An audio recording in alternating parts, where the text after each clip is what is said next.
the Double A MMA Show, hosted by me, Abshir Muhammad, and me, Azhar Sabur. so today's a very special episode. Today we're gonna go through UFC 253, Daniel Cormier versus Stipe Miocic 3. This main card is packed and jam-packed with some newcomers and some individuals that we've seen for a really long time. Today's episode is going to be a little bit different, in which we will break down the main event. We'll break down Daniel Cormier, his history and his life and his few fights, and Stipe Miocic, respectively. Also, we'll give keys of how they can win their third matchup and see ways that they can advance their career. So I'll start off with Daniel DC Cormier. The main card is Daniel Cormier, also known as DC. He's 5'11", 230 pounds with a 72-inch reach. Daniel Cormier is a freestyle wrestler who hails from Lafayette, Louisiana. His main gym is AKA, where notable champions have served: Luke Rockhold, Cain Velasquez, recent Khabib Nurmagomedov. Daniel Cormier has an impressive resume with 3 Olympic medals. He has 3 bronze medals in the Olympic and served in the Olympic team for 4 years. Prior to that, he was the Strikeforce heavyweight champion and unbeaten in Strikeforce. When he transitioned over to the UFC, he had notable wins against Anthony Rumble Johnson twice, Alexander Gustafsson, which he won the performance bonus of the night, Derek the Black Beast Lewis, Anderson Silva, and Stipe Miocic. He is one of few to hold 2 belts in 2 different weight classes. That is the light heavyweight and the heavyweight, as he went up to challenge John Jones. His most notable losses are only 2, with a record of 22-2, both coming under John Jones. Some of his off-ring accomplishments are his accolades, or what he's doing right now. He's a high school wrestling coach, and he's also one of the most charismatic in-ring commentators the UFC has had in a while. Daniel Cormier is very accomplished, and I believe that this will be his final fight. Whether he wins or loses, it's yet to be determined. Inside this card is none other than Stone Cold Stipe Miocic. Stipe, while not having the same fame and popularity as DC does, is rightly considered one of, if not the greatest heavyweight of all time. Stipe, a son of Croatian immigrants, born and raised in Ohio, started off his athletic journey by playing football, wrestling, and baseball in high school, and was a D1 wrestler at Cleveland State. In 2005, Stipe was brought in to become a training partner for Dan Bobish, a former UFC and Pride mixed martial artist, and it is at that gym at Strong Style MMA where he picked up the gloves and learned his love for MMA for the first time. And man, was he good. He went on a tear, going 9-0 in his first 9 fights, with all being knockouts or TKOs except 1 fight. And he was 3-0 in the UFC until he faced Stefan Struve, in which adversity struck and he lost his first fight via TKO. But with that blue-collar mentality, being from Cleveland, being the underdog, he didn't let that down him, and he won his next 3 straight before facing the legendary and former champion Junior Dos Santos. And it is during this fight where Stipe learned what he was made of. An amazing back and forth fight that ended with a decision win for Junior Dos Santos, but it was a great lesson learned for Stipe Miocic, and it is there where he learned that he could keep up with the champions. And then he went on a tear. This next list of people that he faced is a who's who in the heavyweight division. First, knocking out Mark Hunt. Next, knocking out Andrei Arlovski. Next, in Brazil, 45,000 fans against him. He fought for the heavyweight title against Fabricio Werdum, knocking him out in the first round. What a performance by Stipe in the most hostile of places, and that is where he established his greatness. A young man from Cleveland, Ohio, the city that's often overlooked, the guy that's always considered the underdog, was able to cement his status as a beast in the heavyweight division. And he only continued that by knocking out one of the greatest fighters in the heavyweight division, Alistair Overeem, in his home city in the first round after getting dropped by Overeem. What a story that was for Stipe.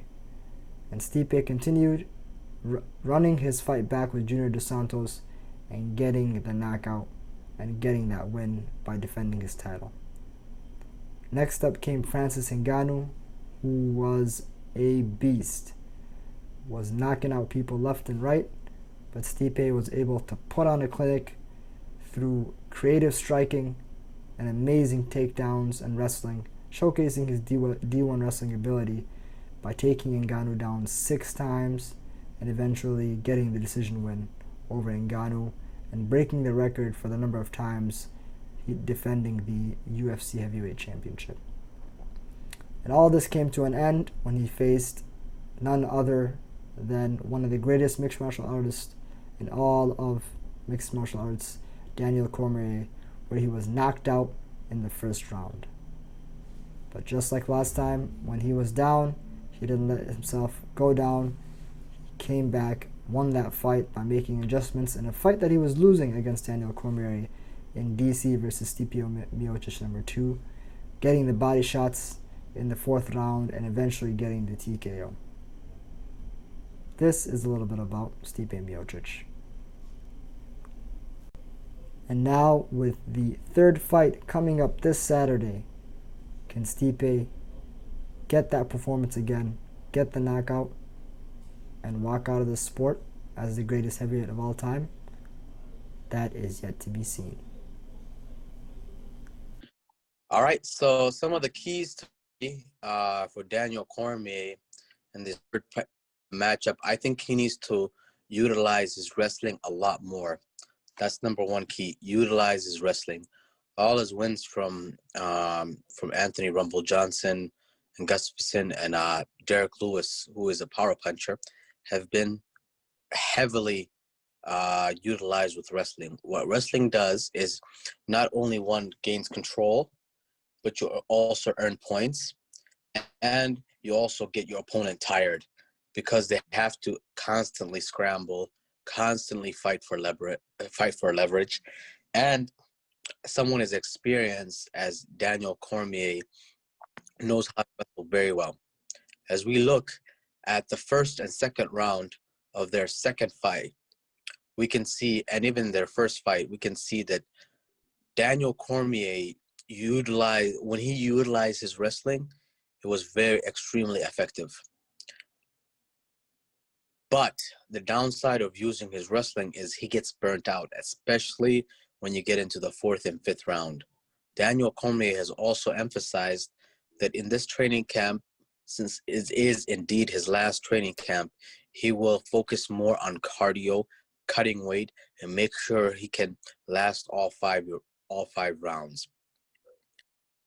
Some of the advantages that Daniel Cormier has is low center of gravity.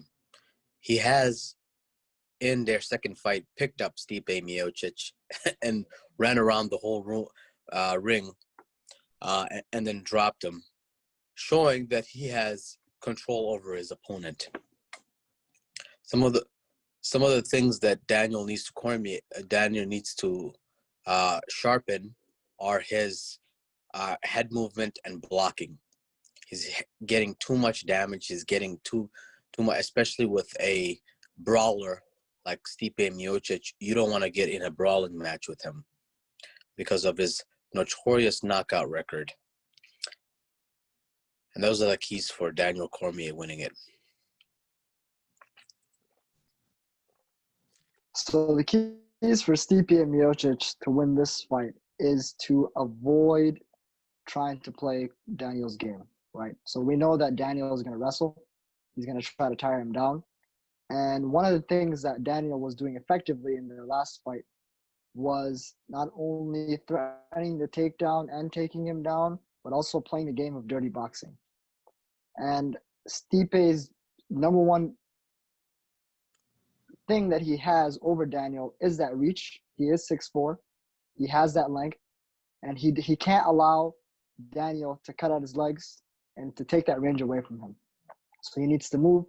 He needs to move side to side, cut the angles, pick him apart from the outside, and hope that he can land the shot to take him away. One amazing adjustment that he did in the last fight, the second fight, was those body shots. Up until that point, Daniel was winning the majority of those rounds. Stipe wasn't moving. He was getting caught with Daniel's really good jab. And the shots that Stipe was able to get off weren't as effective as the rounds wore on. So the key that Stipe has here is use his foot movement, use his boxing, and he is a D1 wrestler. So I wouldn't tell him to wrestle with Daniel, but I would say that I would threaten the takedowns a little bit, mix it up, use some kicks so that his boxing can become effective. And if this goes past the fourth and fifth round, as we've seen, both fighters can get really tired. So it is up to Stipe to try to get this early and knock him out before the gas tank runs out.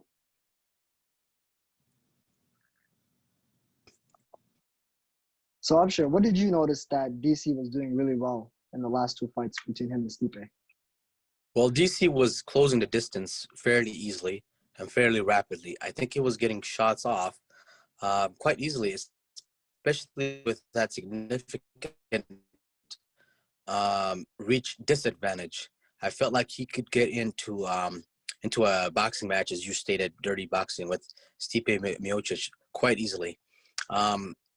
I feel like Daniel Cormier is the better all-around fighter. He's a better wrestler for sure. The only notch that I would give Stipe Miocic is his boxing technique, as we saw in the second fight. The strategic body shots hit, but as you stated before, he was winning the entire fight. I feel like Daniel Cormier got too comfortable, got too tired, that he let that get the best of him and was able to go down so easily. But in this fight, he'll be ready, and I think he will come out with a different strategy. I think he won't risk of knockout. I don't think he'll box with Stipe. I think it's going to be more of the Khabib Nurmagomedov show, where he's just going to shoot, punch, shoot, punch, shoot, and essentially wrestle with him the whole night. Yeah, and I can definitely see that happening. I mean, obviously DC is a gold medal wrestler. He's an Olympic wrestler, or gold level wrestler. And while Stipe is a D1 wrestler, obviously that doesn't match up. So I think Stipe's best abilities here is to pick him apart from the outside, not let DC take him down, kind of let DC wear himself out, and then pick his shots. He has to move around. Otherwise, if he tries to play that phone booth boxing, Daniel, as we saw in the last fights, was eating him up with those jabs. Crafty, first round knockout. Yeah. I mean, you saw it. Like, he came in close, hit him with the elbow in that close range, and he took him out. So I think Stipe really needs to move around this fight. Yeah, I feel like Stipe can do it. Both fighters can win the fight. But my prediction is going to be I feel like it's going to be a submission. One of his, like he did with Gustafsson. I think it'll be a rear naked choke in the second round. DC wins. What's your prediction? I think it'll go a little bit longer. I think both of these guys said that. Even Stipe said that this is probably his last fight. They're both up in age. You know, Stipe was always a low key guy, so I think he wants to kind of spend more time with his family. And because for both of these guys that this is probably their last fights. Legacy fight, yeah. Yeah, I think this goes to the fourth or fifth, and I see DC probably winning it with a unanimous decision. Wow. Yeah. I feel like he's going to go out as a champion and probably one of the greatest to ever do it. First ballot Hall of Famer for sure. And one of the four kings, what did they say in the countdown? One of the four kings of AKA, Luke Rockwold, Cain Velasquez, Daniel Cormier, and now the up-and-coming youngster, Khabib Nurmagomedov. Yep. That's some team that AKA has. Oh, man. Right there. Yeah. So whatever happens in this fight, Go ahead, I think, Yep. Yeah, so whatever happens in this fight between Stipe and DC, I think both of them walk out legend of the sport. It's going to be a good fight, you know, a fight that fans are going to be looking forward to. And I think both of these guys can keep their heads held high regardless of the outcome. Yep. This Saturday night. Definitely. All right, we're out of here. See ya. All right, guys. Thanks.